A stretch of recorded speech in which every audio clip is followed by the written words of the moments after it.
So I am married, I have kids, I have twins. I don't know if you're familiar with twins, that's two babies at the same time. And that will scar you a little bit. You don't recover from that very quickly. So people are like, so you having any more? I'm like, what are you, crazy? I'm wearing a condom right now. And they try to sympathize, they're like, yeah, our boy's a handful too. Boy, what do you got, one? There's two of them. And they're girls. Do you know how scary it is for a guy to have two girls? It starts immediately. The first doctor's appointment, the guy comes up and he goes, so, I have great news. Your daughters have great head control and have mastered sucking and swallowing. Awesome. That's not great news. I thought he was going to be like, as it turns out, they were born without vaginas. That would be great news. Crazy. No, they're not babies anymore. They are 7 years old. So now they're just short, inconsiderate roommates, really. They are.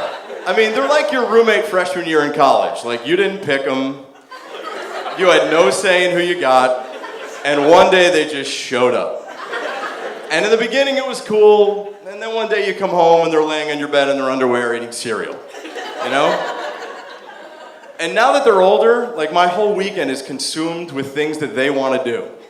And the problem with that is they have poor taste and they make bad decisions.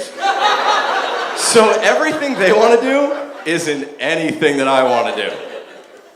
And I work with a lot of young single people that have fun things going on. They're always inviting me to things and they don't know what I have going on at home. So like, hey man, we're having a barbecue at my garden apartment in Brooklyn Saturday. You should swing by.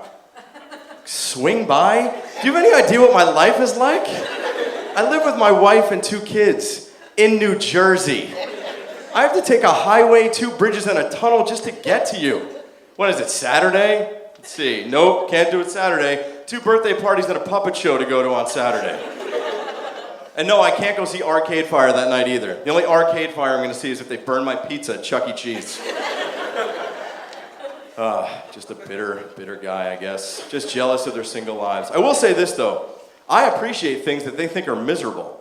Like these guys I worked with recently, they were like, oh man, we have to fly. We're going to be sitting on that plane for 5 hours. I'm like, I know. I can't wait. Like, what do you mean? I'm like, well, think about it. When I get on that plane, they're going to force me to turn off my cell phone, which means nobody from work and nobody from my family can get in touch with me. I'm not allowed to do anything for anybody. Then I'm gonna sit down in a chair for 5 hours, and I'm not allowed to get up.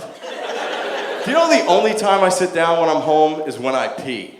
And I pee sitting down just so I can go sit down. Then they're gonna bring me drinks. I can actually drink an entire cup of coffee, and it might stay hot the whole time. I can drink it with both hands and smile and sip it like they do in commercials. I hope that plane stays on the runway for another 5 hours. Maybe I'll get some sleep.